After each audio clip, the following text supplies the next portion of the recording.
अब ये हमारा एक पार्ट और खत्म हो चुका है यूनिट का। अब बेसिकली तो वैसे इसमें एक ही मेन टॉपिक बचा है, कोलिगेटिव प्रॉपर्टीज।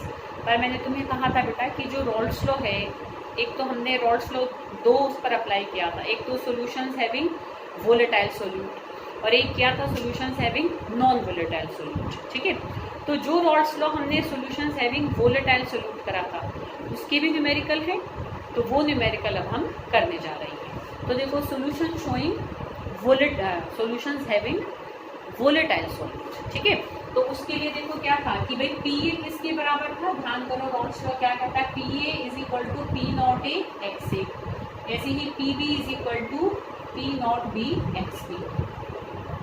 तो ये रॉल्स लॉ होता है सिंपल। ठीक है बेटा, तो हम इसकी न्यूमेरिकल करेंगे। ठीक है, तो मैं एक सिंपल सा ही न्यूमेरिकल करा रही हूँ, पर मैं तुम्हें उसमें और टिक करके दे दूंगी, कुछ अनसॉल्व्ड कुछ सॉल्व्ड, तो ट्राई करना। मतलब इसमें इस वाली कैटेगरी के इतने आए नहीं हुए हैं, शायद रेयर ही कभी आए हैं, बट देखो सिलेबस में मेंशन है तो मुझे लगता है चाहे एक आधी करा दे पर करा दे। ठीक है, तो तुम भी दो अनसॉल्व्ड और दो सॉल्व कर लेना, और ज़्यादा की तो देखो बेटा कभी कोई लिमिट होती नहीं, और खड़ी भी लीजिए, खूब करना जितना मन करे। ठीक है बेटा, पर दो दो जरूर कर लेना, 200 नहीं तो एक एक कर लेना टाइम के हिसाब से। ठीक है, तो देखो मैं एक न्यूमेरिकल पढ़ती हूँ। देखो, the mole fraction of ethyl alcohol. ठीक है, अब जैसे यहाँ पर क्या गिवन कर रखा है, मोल फ्रैक्शन दे रखा है किसका, इथाइल अल्कोहल का। तो मैं इस इथाइल अल्कोहल को ना बेटा ऐसे करके शॉर्ट फॉर्म में लिख लेती हूँ। तो इसका मोल फ्रैक्शन कितना दे रखा है, in its solution with methyl alcohol. तो इसका मिक्सचर किसके साथ बना रखा है, मिथाइल अल्कोहल के साथ। तो सोल्यूशन में इथाइल अल्कोहल का मोल फ्रैक्शन है 0.80। The vapor pressure of ethyl alcohol at the temperature of the solution is 40 mm of Hg।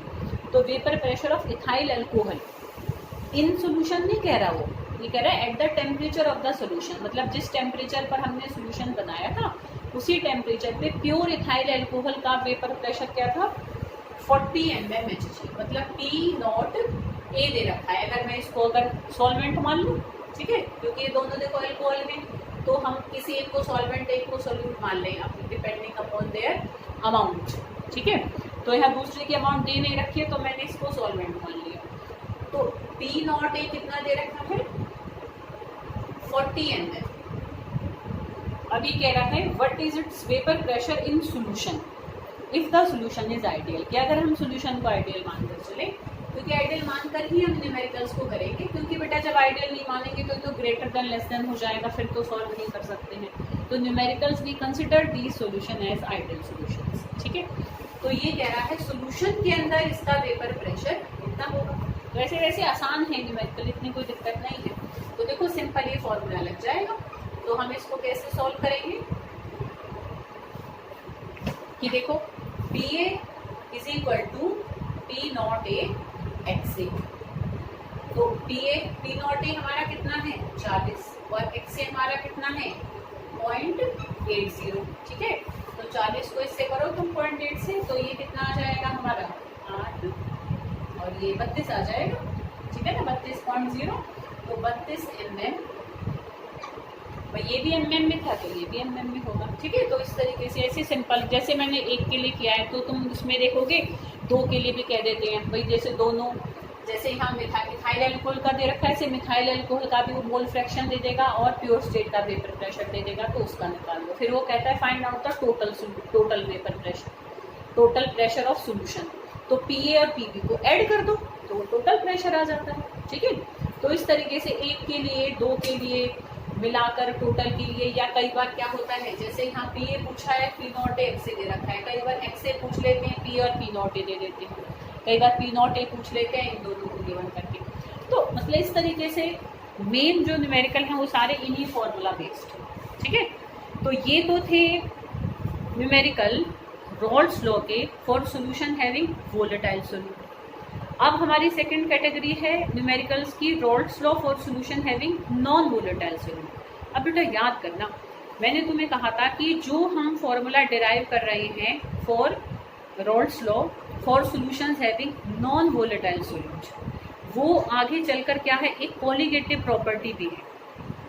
ठीक है, तो अब हम नेक्स्ट टॉपिक कोलिगेटिव प्रॉपर्टी ही पढ़ रही हैं।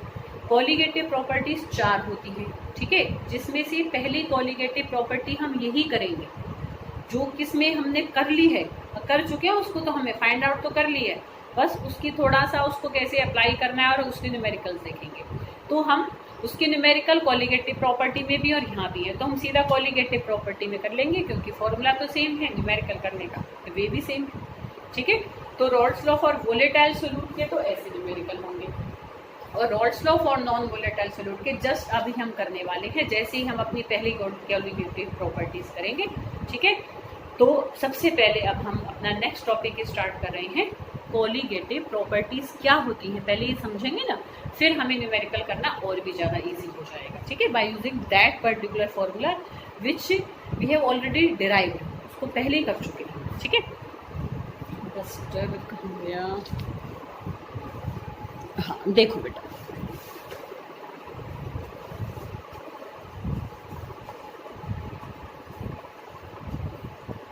तो अब हम सबसे पहले समझेंगे कि व्हाट आर कॉलीगेटिव प्रॉपर्टीज।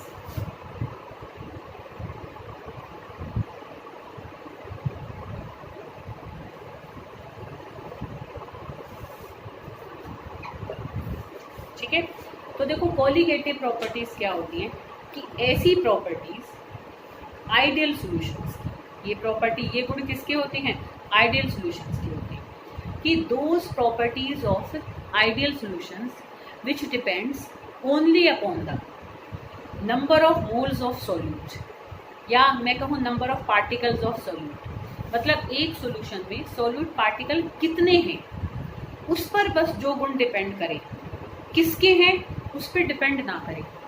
मतलब जैसे कि भाई मान लो मैंने पानी जैसे लिया, 3 जगह 100 ml हमने पानी ले लिया, तीनों में ही क्या है 100 ml वाटर, ठीक है।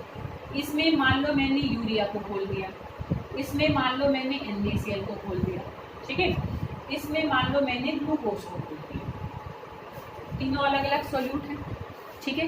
तीनों में जो मैंने इसके मोल्स लिए बराबर बराबर लिए, समझ में आ रही बात। जैसे मान लो यहाँ पर हमने यूरिया के 4 मोल लिए, NaCl के भी 4 मोल लिए, ग्लूकोज के भी 4 मोल लिए, तो अगर नंबर ऑफ मोल्स हमारे सोल्यूट के सेम है, नॉन वोलेटाइल सोल्यूट, ठीक है, सोल्यूट यहाँ हम हमेशा कैसा लेंगे, नॉन वोलेटाइल सोल्यूट, जिसकी वेपर आसानी से नहीं बनती, ठीक है। तो अगर यहाँ पर क्या है, अलग अलग बेशक नॉन वोलेटाइल सोल्यूट हैं, पर अगर इनके नंबर ऑफ मोल्स सेम है, ठीक है, तो जिन गुणों की वैल्यू हमें यहाँ पर क्या मिलेगी, सेम मिलेगी, तो ऐसे गुण की कॉलीगेटिव प्रॉपर्टीज कहलाती है। क्या होता है बेटा कि आइडियल सॉल्यूशन की वो प्रॉपर्टीज जो कि सिर्फ नॉन वोलेटाइल सोल्यूट के number of moles per he depend करती हैं। अगर मोल बदल दिए तो कॉलीगेटिव प्रॉपर्टी की वैल्यू बदलेगी, अगर मोल नहीं बदले तो वो वैल्यू वो ही रहेगी।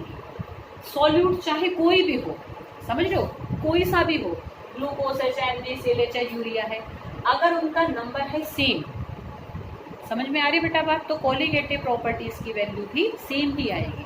अब ऐसे समझो, मान लो मैं यहाँ पर 8 कर दूं और इसमें भी यूरिया ही घोल दूं, अब देखो सॉल्यूट सेम है पर नंबर ऑफ मोल्स बदल गए, समझ रहे हो, तो कॉलीगेटिव प्रॉपर्टीज की वैल्यू भी बदल जाएंगी। उन गुणों को ही, उन प्रॉपर्टी को ही कॉलीगेटिव प्रॉपर्टी कहते हैं जो कि सिर्फ और सिर्फ number of moles of solute पर डिपेंड करती है, doesn't depend upon nature of solute. Solute कौन सा है, कैसा है, कोई मतलब नहीं है, उसको सिर्फ नंबर से मतलब है, तो जो सिर्फ number of particles of solute पर ही डिपेंड करती है।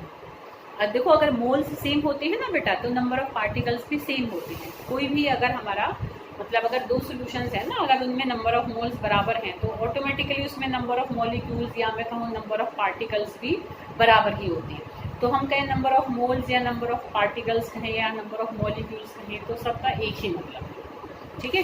तो आइडियल सॉल्यूशन के वो गुण जो कि सिर्फ number of moles of solute पर डिपेंड करते हैं, नेचर ऑफ सोल्यूट के इंडिपेंडेंट होते हैं, मतलब उन पर डिपेंड नहीं करते, समझ रहे हो बेटा। तो उन गुणों को, उन प्रॉपर्टीज को हम कॉलीगेटिव प्रॉपर्टीज कहते हैं।